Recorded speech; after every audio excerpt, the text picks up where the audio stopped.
Welcome in to Rooster Rant. My name is Matt Anderson, and joining me tonight is a familiar face for all of the Chief Sports Network, but an unfamiliar face on Sunday nights. Phil, how you doing tonight? I am well, Matt. I am well. Just getting by, getting by. Hey, the Redskins won today. Yeah, that was good. They Yeah, looked really with a good doing backup it too, man. quarterback, That's what I Mariota was. looked Yeah, okay. Mariota. If Mariota's your backup, he at least knows how to run an offense good enough to win a game. So, man, Yeah, that cute. He had the interception for a touchdown that was bad, but he did score a touchdown, so that was good. I haven't even looked at my fantasy team. We were driving back from the beach, and I was driving, and I'm telling you right now, Old River Road, be very mindful after Johnsonville because it is about 7 miles of gravel, and it is oh no joke. no. So be careful there. But Phil, how's your fantasy team doing today? Have you looked at it? I haven't. I have a thing where I don't look until after the afternoon games because it just it can ruin your day, and I'm not going to let it do that. So I discipline myself to where I don't look. So I'll actually look after we're done, and then be able to assess how things are going. Not that I really could do anything about it, but I don't worry about it. Well, you can throw that good juju there. And look, the Gamecocks for a while looked like they had some good juju going last night. And looking at this, like we always do, we're going to run through the drives. But before we get there, remember, this is Rooster Rant. This is the opportunity to wear your garnet colored glasses, throw them in the trash, and speak your mind. You can do whatever you want here. And we really enjoy the comments and the folks that are here on chat row with us. Let us know what you're thinking, what you're feeling. Phil and I will answer anything we can. If we Yeah. know the answer, we'll at least give our opinion one way or the other. But Phil, looking at this the first quarter, I thought they both teams played pretty well. No points were scored. The defenses were holding up. It was kind of like, all right, well, we took your best shot on the scripted drives, and we gave you ours, and it's 0-0.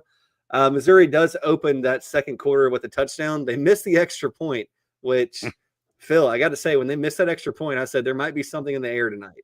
I was feeling good, man. Yeah. That was like, oh, look at that. That's a positive omen. And it could have been. It could have I been. was It like, look, almost played out like this that. come back to haunt you. Yeah, it should. It should. It really should. And then, so then the Gamecocks answered that touchdown from Mizzou with a 6-play, 67-yard touchdown drive. Looked like the tight ends were getting involved again and doing some screenplays, and it was great. And Lenore's, hey, he took advantage of that offsides, and he did that numerous times last night. Yep. And hey, maybe they should throw it deep every once in a while. Lenore's throws a pretty decent deep ball. Then you have the Mizzou field goal, got 9-7, Gamecocks punt. Gerald Kilgore gets a really amazing interception, I thought. Very next drive from Missouri. The Gamecocks answer with a 4-play, 70-yard, 1 minute and 15-second touchdown. Take a 14-9 lead. It looks like Lenoris is back to being Lenoris. But keep going through here. 14-9. Mizzou does an 11-play, 71-yard drive for a field goal. End of the half. Just traded. Well, Gamecocks traded 2 field goals for a touchdown from Mizzou in the third quarter. Gamecocks took a 20-18 lead going to the fourth quarter. Missouri scored a touchdown and a field goal, and that was enough points.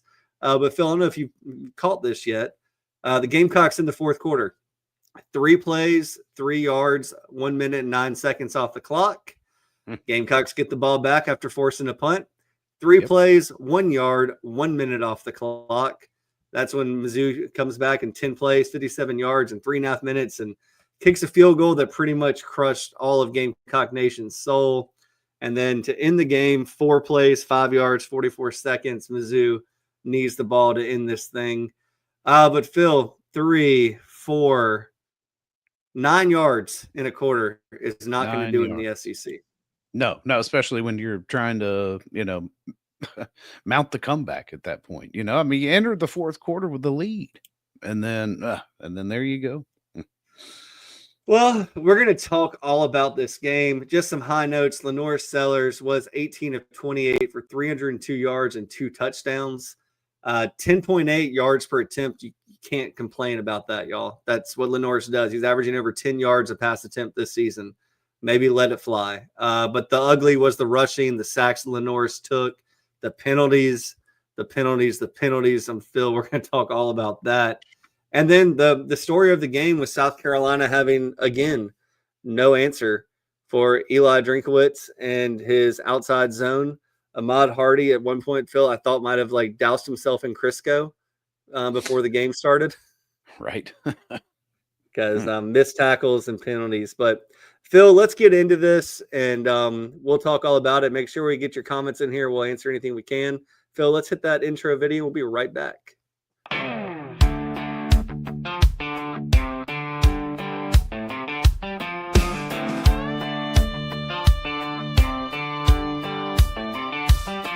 The barnyard's fired up or down in the dumps. Rooster's high, Rooster's low. It's college football, don't you know? Either way, let's go. Let's talk about it. Let's scream and shout it. Let's fire everybody fast. So celebrate, it's Rooster Rant.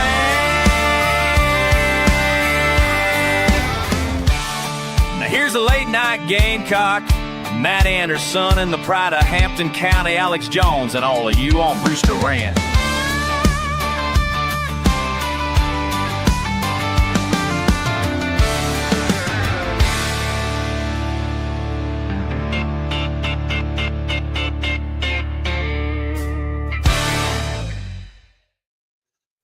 And we are back again. This is Matt Anderson. This is Rooster Rant, and tonight I'm joined by Phil Mullinax. You know, Phil, when I look at this game, you see brilliance out of Lenore Sellers numerous times. Numerous times you saw brilliance. That throw on the run, 30-something yards to Nick Harbor, I mean, that is the throw that NFL scouts and coaches salivate over. And that's why I still think Lenore Sellers will be the number one pick in the NFL draft. But, Phil, the downside is we're not getting the quarterback, or South Carolina fans are not getting the quarterback that played for South Carolina last year. I don't know if you realize this, Phil, but you probably realized last year this. 166 carries for 674 yards, 4.1 yards per rush, and 7 touchdowns, despite taking 33 sacks, Lenore Sellers. This year, taking 12 sacks, 5 last night. Lenore Sellers has 34 carries for 17 yards on the season and 1 touchdown. So the sacks obviously hurt the Gamecocks numerous times. Can't do that. You can't be on the 2-yard line and eventually get to the 40. That's not good football. But Phil, what are your thoughts right now on Lenore's last night, and then we'll move across the rest of the team? He had moments where he looked like he was on and feeling it, right? Like, I mean, and the calls were good, the ball was getting out, and he made some hell of a throws downfield just to take advantage of a Missouri secondary that I think was ready to be had, as we saw. But yeah, you got to throw the ball away in certain instances and just live to fight another down. And if you're not going to get back to the line of scrimmage, that just needs to be the thought, right? And I'm kind of with, like, I'm not sure who pointed it out in the chat box here. Yeah, Bobby was like, Lenore shying away from hits. It looked like that. Like, he looked yesterday like he was not wanting to just get hit at all. And if you're not going to use his legs a lot, which I think might have been planned, maybe that's part of, where he coming off the injury, right, is what I kind of thought there. But I mean, we're not going to know because we're not in there making the calls. But some good moments, some bad, but we've got to do something about sacks. I mean, even if it's play design and in tight yardage situations, just get under center, maybe a toss or something, throw the extra fullback in there. I don't know, but man, you can't go backwards. Can't keep going backwards like that. Well, you can't go backwards, Phil. And Lenore's had his issues last season. One, holding on to the football. That's not a problem this year. 1 interception in 3.5 quarters. I think it's the only turnover the Gamecocks have this entire season. So Shane's message to the team of don't turn the ball over has worked. I just wonder if some of those turnovers that he had last year, maybe 3 out of every 4 turned into a big play and 1 turned into a turnover. I don't know if that makes sense. Sometimes they're just gamers, but you can't keep a governor on a player like Sellers, in my opinion. I could be completely wrong, but I think when you have a player who's as strong and agile as he is, I mean, I don't know if when you get Garcia to reach out to Sellers again and say, hey, Lenores, you're 6'4", 240. How about you run over a dude? Because there were times when he looked to Phil, he looked like he turned the corner and he was going to just go. And it was almost like he was immune to the down and distance markers because every time he saw one, it seemed like he just scooted out of bounds instead running of laterally. take a Yes. hit. Yes, I know. I mean, I was like, oh man, just put your foot in the ground and go forward. But no. I don't know. It just it looked like he was trying to avoid contact in a certain context right there for me. Yeah, and you look through this box score, man. So Lenores was 18 of 28 for 302 yards and 2 touchdowns, no picks.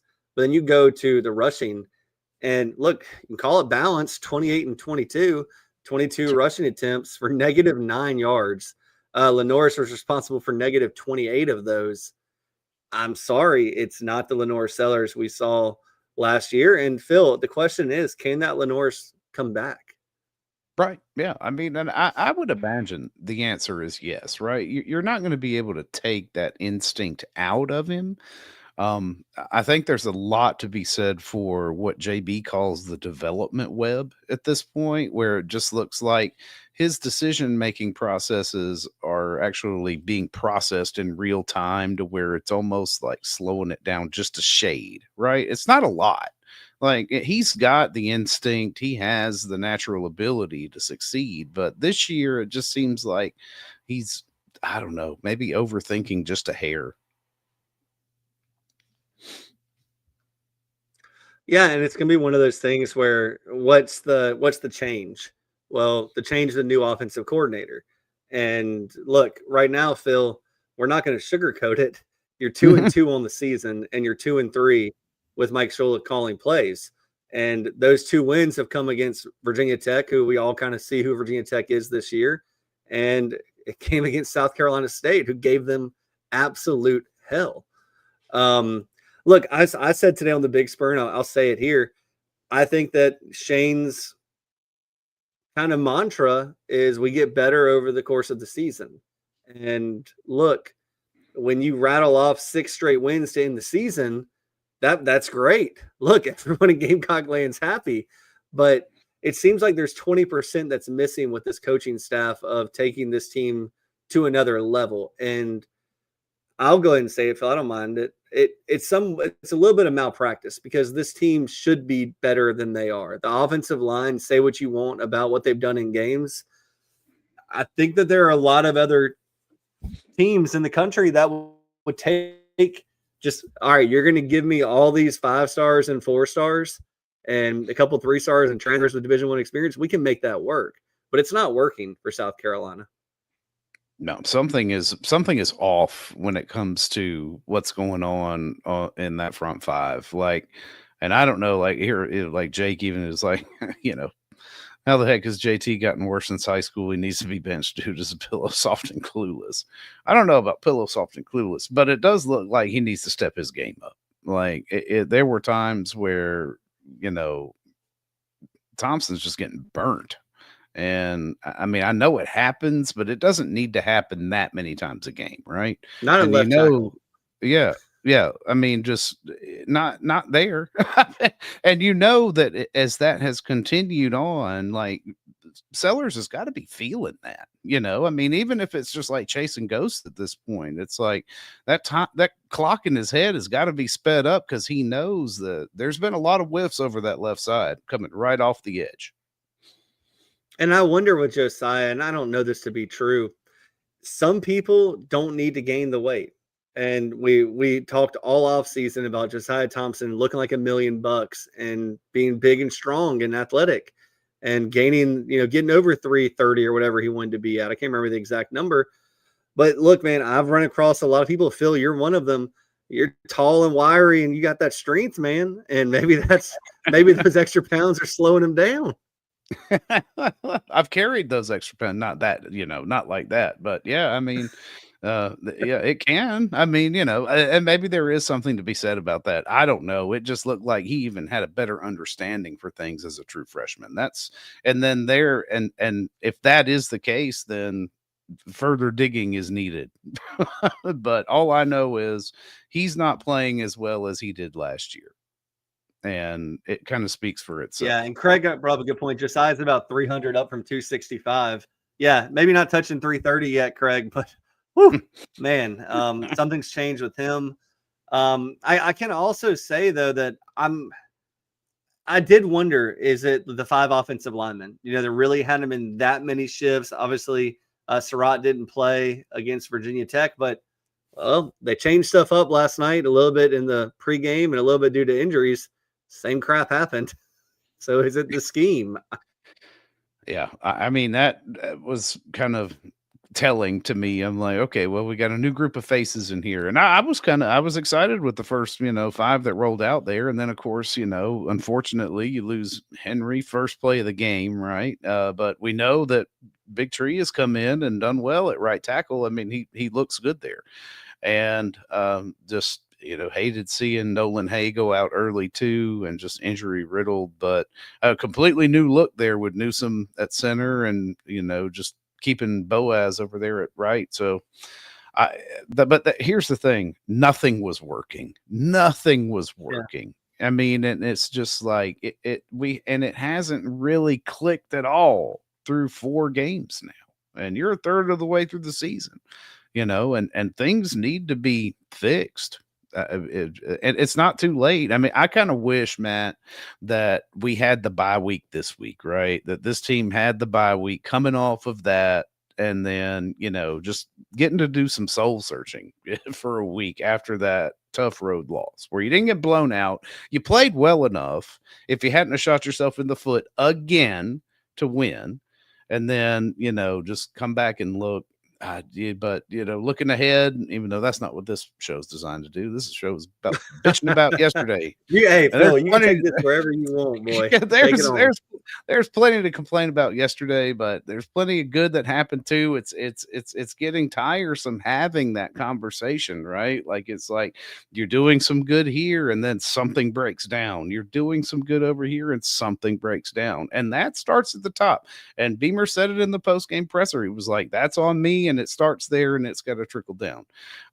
But you don't have an off week. You got, another SEC opponent coming in that, again, you should be better than and should out, compete. I don't know what the line is. We got an early line on that next week yet, Matt? I haven't seen the early line on the spot. Yeah, but I don't know. We gotta figure some things out and quick. Yeah, the Gamecocks do, because just looking at this, Bill, it sounds crazy. You're only 1 game back from making the SEC championship as things stand right now. So, yeah. Look, and I say this. I mean, your playoff hopes are almost out the window at this point. It would take winning out the rest of your games, winning 8 in a row, and winning the probably either showing well in the SEC tournament or I'm thinking basketball. I'm already on basketball, Phil, in the SEC championship game, or winning it to get into the playoffs. But look, I still think this is a big year for Shane. You don't want to go backwards. I think you have to find a way to scrape and claw to 8 wins. And you do that going 6-2 the rest of the way. Looking at the schedule, and we don't have to we'll go ahead here because that's just where it took us. But you have Kentucky. I think that you'll be a favorite against Kentucky. I think that the Gamecocks will be a favorite in that game.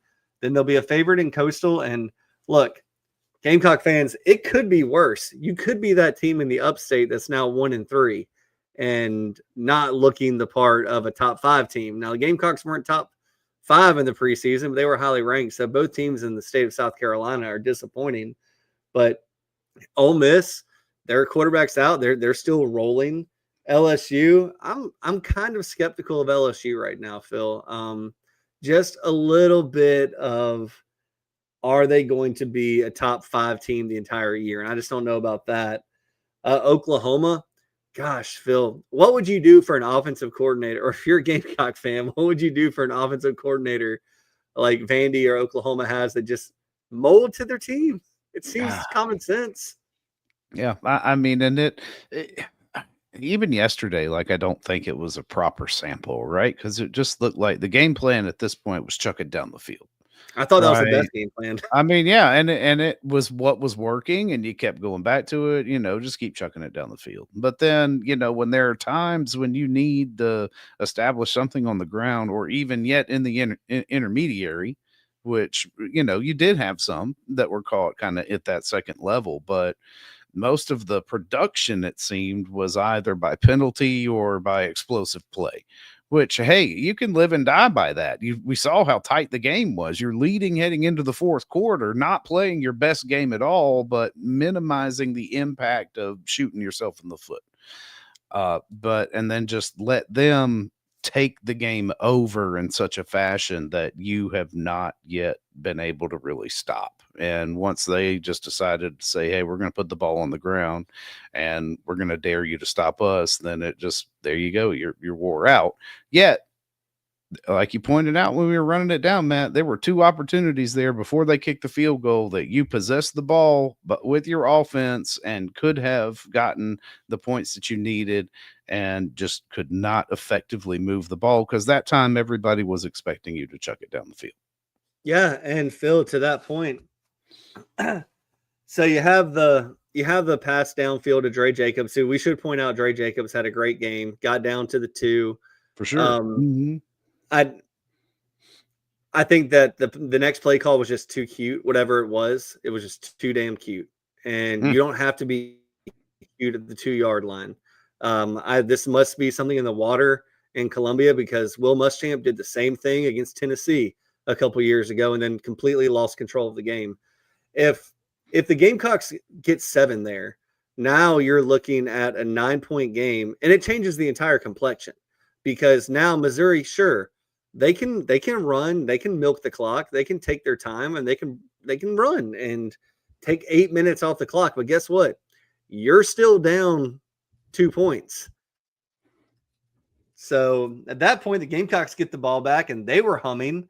And you don't have the penalties. This game could have gone another way, and that's why I think, Phil, we as a collective for Chief Sports Network say it's ugly. We get it. It sucks. It's painful to watch, but they're 8 to 10 somethings away a game from scoring 45, and that's the hard part.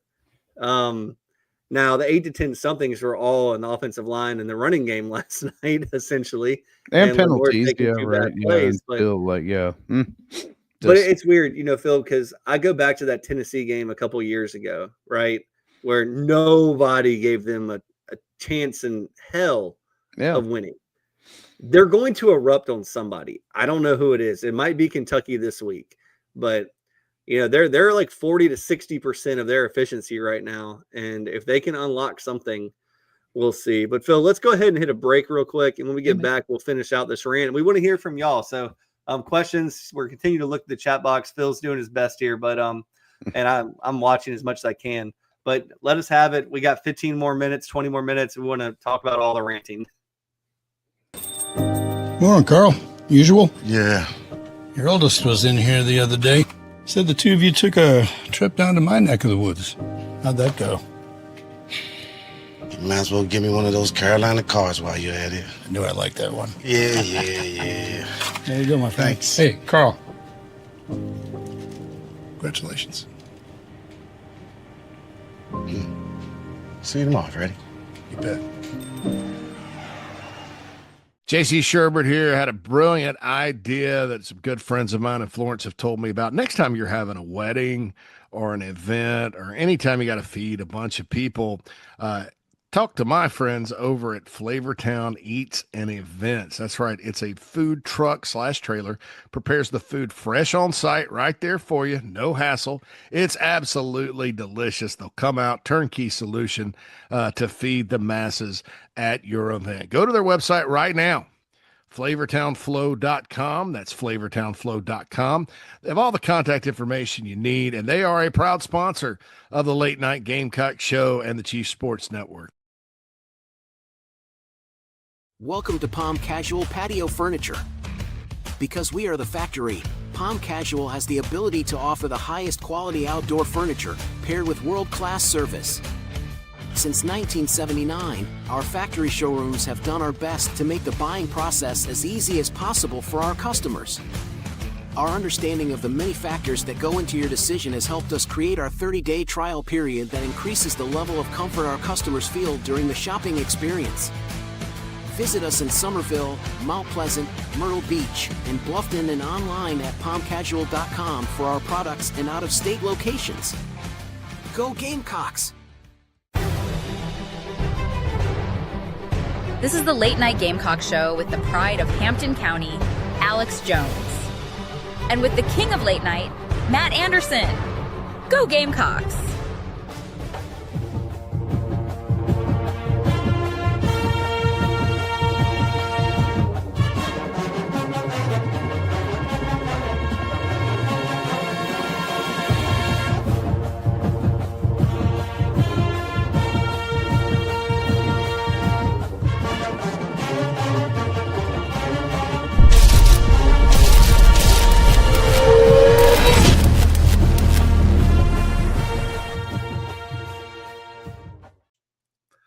So, Phil, I'm laughing. I'm going through the chat box right now.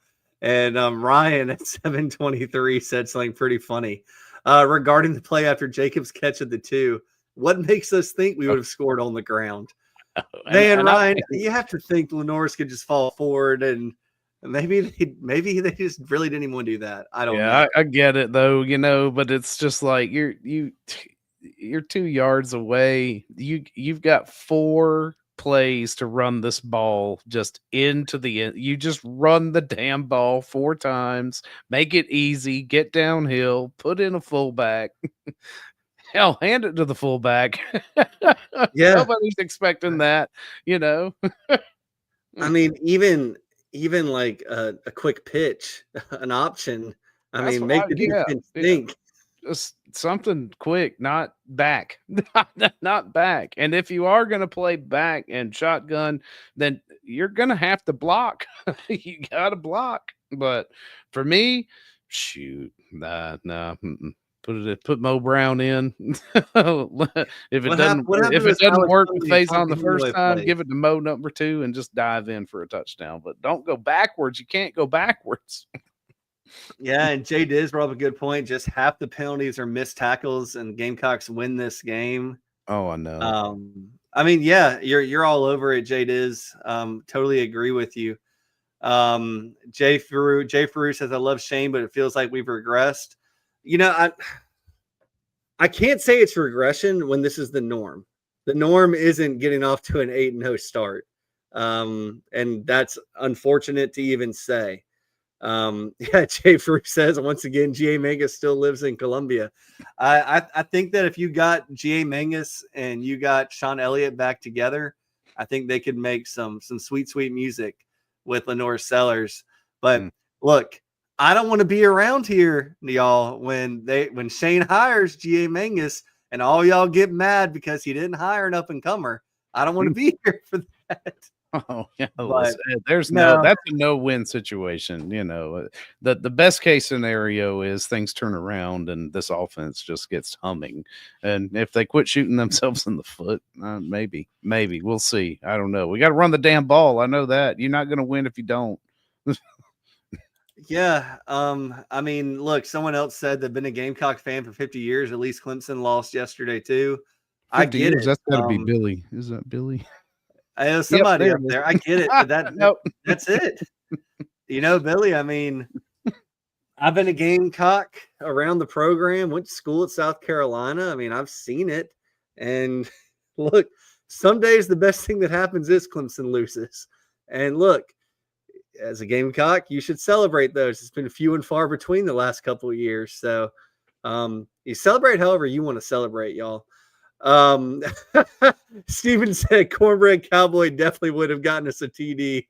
Yes, Cornbread Cowboy would have. That's right. Line him up. Fullback dive. Ori Lee on the carry. Gosh, we gotta cut that one up for Orly. He'll love that. Mm-hmm. But Phil, seriously, as I'm thinking about this, you mentioned earlier the bye week probably can't come fast enough for the Gamecocks. Thank the Lord it is Kentucky next week. But look, Kentucky's been a house of horror for the Gamecocks over the last 10 to 15 years. It looks like Shane's figured it out. We'll see if he's figured it out this upcoming Saturday, because say what you want about Mike Stoops, he's going to have a game plan, and he's going to try and put you in that spider web. And personally, I don't think Kentucky can put enough pressure offensively on the defense to hold on to 8-10 minute drives or 35 minutes of clock and score the requisite amount of points. I have no doubt they can hold the ball, but can they score 24-31? Doing that against South Carolina, we're going to find out, because that's exactly what they're going to try and do. So, Phil, my question to you now is, everyone talks about the bye week for making any kind of internal coaching shifts or changes of responsibilities. My thing is, if you know it's broken, why wait? Why wait? Because you have Kentucky. Shane said it himself last week. You only have 12 of these games a year to potentially get in the playoffs or the SEC championship. And every game that you wait, man, and I don't know what those changes are. Look, a lot of people seem to think that offensive line is okay when they go back and watch the film and they look at assignments and they say it's a handful of missed blocks or missed tackles or whatever it is, missed blocks on the offensive line. But here, you guys, I'm not a film slasher and dasher and dicer here, but you're going to have to talk to me like I'm a 5-year-old and explain it to me on how they're doing a decent job, because I don't see it. So I think if there were two coaches that, the fans would like to see some changes made, or, maybe give that Satterfield intervention that Shane did before the Tennessee game a few years ago, where he said, you got 13 plays, you got 6 formations. That's it, buddy. I don't know if that's the answer, but something's going to change. And I said on the board today, I think it's past time to give all of the running game duties and responsibilities to Sean Elliott. What he does works. So why would you not? Now, as far as a play caller goes, I think that's Shane's biggest weakness as a head coach, not having a history as an offensive coordinator or a defensive coordinator. There's not something that he can hang his hat on, and he is reliant on his coordinators. But on the flip side, the things that make Shane great is being a CEO, head coach, and recruiting and keeping the team together and keeping them fired up, because this team they're not going to quit. They might miss a tackle, but they're not quitting. Just look at Dylan Stewart and how pissed off he is. You think he's quit? He has not quit. So, Phil, let's just say we're going to have a perfect situation. Gamecocks beat Kentucky 31-10. What's the mood of Gamecocks? I want to hear from y'all. What's the mood of Gamecocks if they beat Kentucky 31-10? I'll start with you, Phil. At least there's some positivity heading into the open date, right? There are, and it depends, Matt. How does it look, right? Even if it's if it's firing on all cylinders and all 31 of those points are offensive, let's say,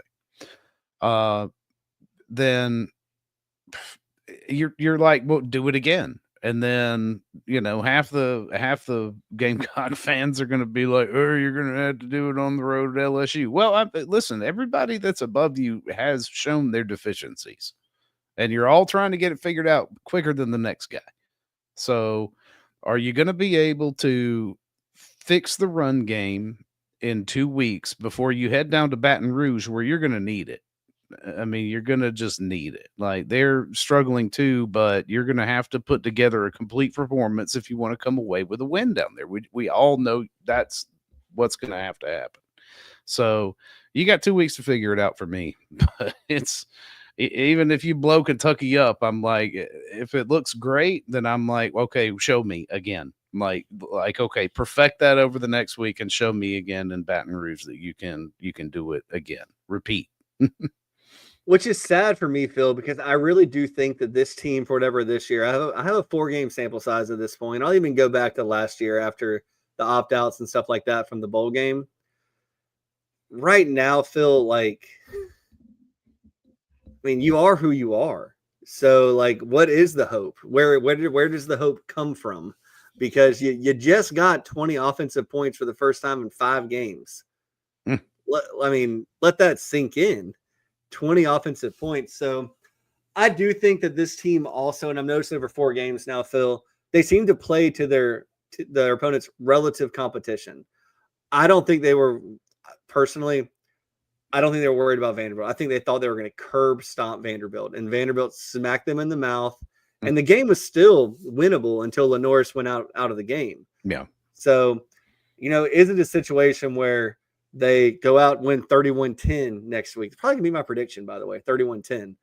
But I will say this, like, okay, they go smack Kentucky, and are they going to play up to LSU under the lights in Baton Rouge? I think they will. I think that this team is going to find new ways to break everyone's hearts, and they're going to play up to these teams, and you're going to see glimpses until they put it all together. And you know what? Kentucky would be a great time to do it, and you have the bye week.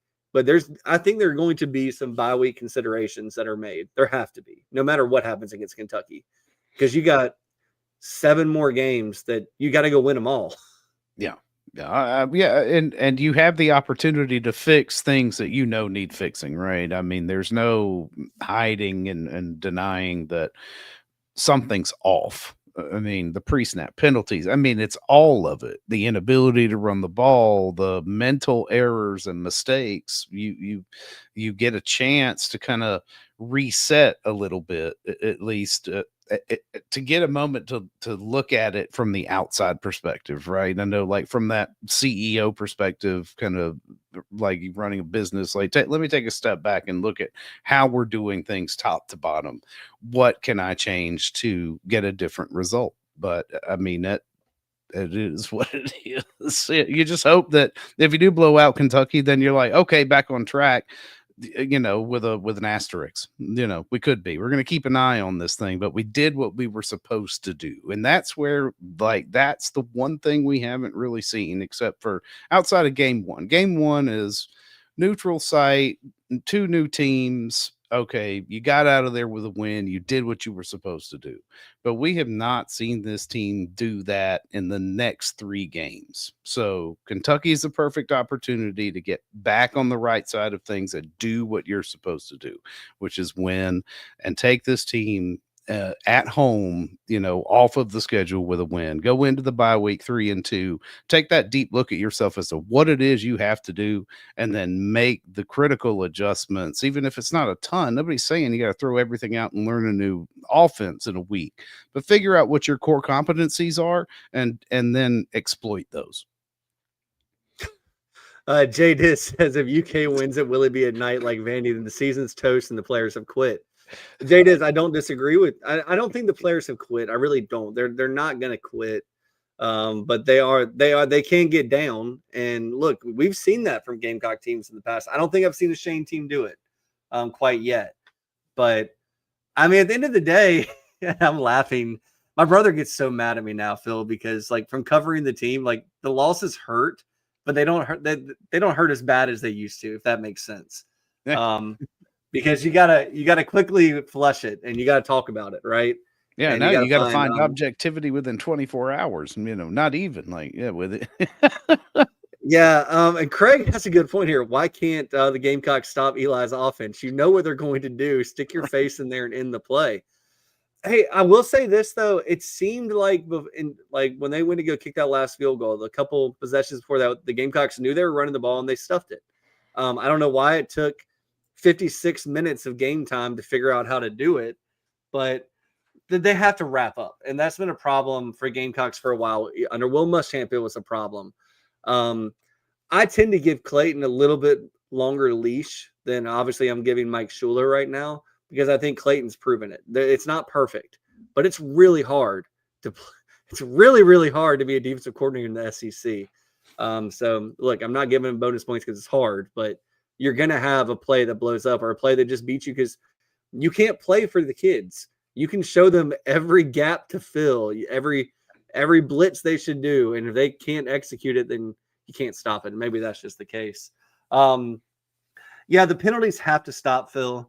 The penalties are getting ridiculous at this point. Offensive line, I don't know. Lenore's talked about it, and he said, look, every place we play is loud, but it's going to get louder. And sometimes it's my hand, sometimes it's my call. But the last thing that you do before you leave the huddle is say, on 2, on 3, on whatever it is. And everybody should know. I mean, the fact that the Gamecocks have had so many center penalties is astounding to me. I don't know how the center can do a penalty, but we've done it. Yeah, I'm sure it's happened to other teams before, but it's just baffling to me. Like, because he's the guy. There are 2 people on every play that touch the football generally, and that's your center and your quarterback. So, man, if you've got one of those guys or multiple of them, or both, unfortunately, sometimes as happens, not here, but the center, just like, man, you can't. These false starts, and it even like permeated into special teams, Matt, where they couldn't get the snap off on that punt in your end zone. Like, dangerous enough, right? Love standing in the end zone, and you mess up that snap, and it's just like, man. And again, here you are shooting yourself in the foot. You get the momentum, and it just kills it, right? I mean, it just kills it. That wasn't a momentum killer, but that just kind of piled on with that punt. No, but it's just that can be. I mean, that shouldn't happen in any situation, let alone that any if that's on 3rd down, or like some of these snaps that you're seeing and the way they're performing. But SC Lawman has it perfect. Mizzou had 3rd and 3 all night. Gamecocks had 3rd and 12. Yeah. And look, I know Mike Shula comes from an NFL background. He coached in college. We all get that. He's been around the college game for 2-3 years now. But look, JC said it best the other day, and he said in the NFL, it's 2 yards is progress. 2 yards on first down. You're just trying to get it shorter. You open up the playbook. But 1st and 15, there ain't no playbook there. 3rd and 31, there's no playbook there. It's just Lenore's do something crazy. So, Phil, looking at it right now, do you know there's 9 teams ranked in the SEC this week? Wow. 9. That's wild. Yeah, I'm looking at it right now. 1, 2, 3, 4, 5 in the top 10 and 4 in the top 20. And the Gamecocks have lost to the number 18 team in the country, number 20 team in the country, one at home and one on the road. So if you want to take any solace in anything, you're not losing to bad teams. They're ranked. The problem is you only play 2 bad teams. Well, 3. You've only got 3 bad teams left on the schedule, Matt. Yeah, I mean, look, I said it on the Big Spur today. Todd Priest says, also sick of the NFL background. I don't know if that's going to change. It seems to be what Shane wants to do. Every single offensive coordinator hire has been that way. I'm of the mindset you go find a young, aggressive offensive coordinator that has a system. And look, in any job, the best thing you can do is have people underneath you promoted. And I don't think that's what Shane's doing, trying not to get guys promoted. I mean, obviously, Pete Limbo is the head coach. I mean, there's a number of head coaches from the Gamecock staff under Shane. But at some point, college is just different than the NFL. It's different hash marks. It's different everything. It's different. It's not different speed, but the offense is faster than the defense most of the time in college. Offense knows where they're going. Defense in the NFL is different. But Carolina Titans says the best. LOL. The biggest problem is that the Gamecocks are more talented than both teams they lost to. Yeah, they are. And Phil, I said it the other day. Shane's the head coach. You have the offensive coordinator, the defensive coordinator. And with Shane being a CEO type coach, either a change has to happen in offensive coordinator and he makes that decision, or the offensive coordinator needs to make some changes on his staff to fix things. And the last thing you want to do is be a coordinator who forces the head coach to make that choice, because the coach doesn't want to do it. But if you make them make that choice, and it's getting close, unfortunately, it's getting close for Mike Shula. And I like Mike. Spoke to him briefly once. Super nice guy. Nothing but like for Mike Shula, except for on game days right now for the Gamecocks, because it's not clicking. No. Yeah, you're going to have to find some answers here. You're going to have to find some answers. And tailor it to, we've got 4 games now that we kind of know what we do well and what we don't. So you're going to have to manufacture some things on one side and then fall back onto the things that you do well on the other and put together a plan that's going to be effective starting now. Because and the good thing is, Phil, look, man, there's 4 games of tape on everybody right now. The tape's only going to get more and more and more. Like, these offenses aren't making very many new plays a game. So good thing for the Gamecocks is Gamecocks haven't shown them that super duper run game yet. They're just waiting to bust it out. But man, when we bust that run game out, nobody's going to expect it. But one thing I do believe is I do believe in Clayton White. I do believe in the defense. I think the defenses can be much better than they showed last night, especially finishing tackles. And if you finish half of those tackles last night, you probably win that game. Yeah, I mean, the defense gave you 3 quarters of keeping you in it. I mean, and then you've got to turn around and play complimentary football for the 4th quarter like you did early to come home with a win. So it's like it's not inexcusable, some of the lapses in judgment that we saw on defense, but you got to wrap up, you got to tackle, you just got to finish the play. And if you don't, and you got a guy like Ahmad Hardy running, then it's going to get ugly fast. It is. And WJM41 had a really funny one in here. We've had 30 plus yards to go for first down way too many times so far this year. It's got to be a record.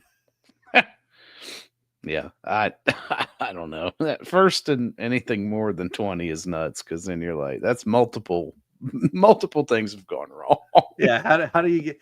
It's like, how did I get myself in this situation? Yeah, it's just, I don't know. I like SC Low, man. I liked when Fuller came in. He did well. Yeah, he did like well. The way he runs. Let's avoid him the rest of the game. No more Fuller. It looked too good.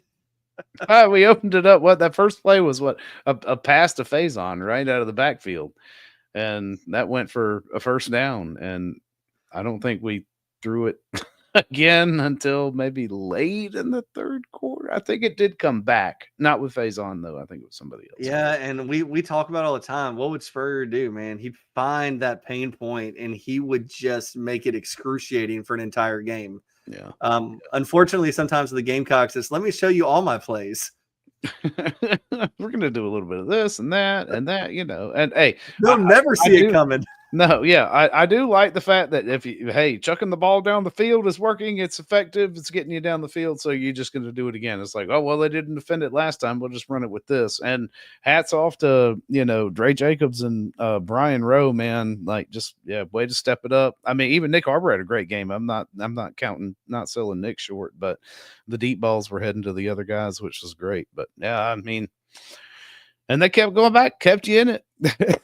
Those big stretch plays, like, hey, explosives, they work both ways, man. They work. They do. Ways. And then, I saw all the fans and on the Big Spur in the game thread saying, wow, we sure are throwing it deep a lot tonight. Maybe throw to Nick Harbor once, the fastest guy on the field. But look, Phil, any parting shots before we get out of here? We got to make room for SEC Sunday night. Yeah, we need to get out of here and let them get fired up. No, it's sickening. You were so close to win on the road, and the narrative from the previous week rears its ugly head that, you these untimely penalties, just undisciplined kind of play and thoughtless manner that you've gone about things just showed up again, to where you had one and just could have stole it right there, but had defeat just snatch it right out of your jaws.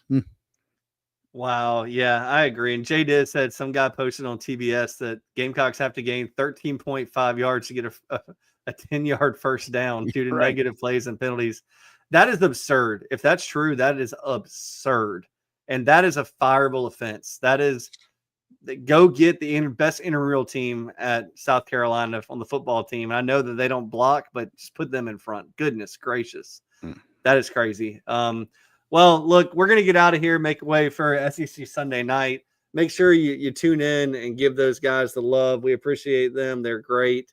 And Phil, man, you'll be right back at it tomorrow morning at 10 a.m., right? Bright and early, ready to go. We got it fired up with JB. Mike will be in. And, of course, we've got Pat DeMarco. We'll look at a couple of 3 plays that probably a couple that went right and maybe 1 or 2 that went wrong. Pat's always I know one you're going to show. Oh yeah, well, for sure. But yeah, it'll be good. We'll have that. JC and I'll, we'll have our thoughts coming in immediately after that on the show. And yeah, we're ready to roll, man. So Phil, really quick, when do you watch the game? Like, not rewatch it. Like, when do you wash the game out of your system for a Monday show? I'll watch it. What's fun? I'll rewatch the highlight clip cut up tomorrow morning before the show, and that's sometimes that's my third viewing. Sometimes it's my second. Like, I did not rewatch what we saw yesterday today heading into this, because the things that I needed to talk about were easy to remember. Yeah, that's fine. Okay. Which is not good for the team, because here we're talking about the same things over and over again. So we got to quit beating our heads into the wall here. I don't know what's going on there, but they need to get something figured out. I'm sure they will. I mean, that's the way Beamer's tenure has gone. But yeah, that's it. I flush it. I'm pretty good, Matt. Like, I can get rid of it overnight, and then just take an objective viewpoint and look at it the next morning. Usually rewatch Sunday morning before NFL gets fired up, and then clear my head with NFL and yeah, but I don't know. I'll look at it again in the morning, and then maybe Tuesday, just to see if there's anything I can glean from it. Well, I'm sure that the ranting will not be over tonight. Remember, this show is your Sunday night therapy, good or bad. Hopefully, we're going to be reliving some more wins coming up instead of these losses. But appreciate all of y'all for being here with us tonight. Whether you listen to this on podcast later, you watch it live, you watch it later on. Thank y'all. When you spend your time with us, you give us the most valuable thing you have, and we will never not appreciate that. Thank you for being here. Phil, I guess I will see you Friday on the show, but yes, I will see everybody else Wednesday night, late night Gamecocks show. Alex and I will be previewing the Kentucky game. Probably some more fallout from this game, but we try and just move on. So we appreciate all of y'all. Yeah, Bullish says hit that like button, chat. Like and subscribe, y'all.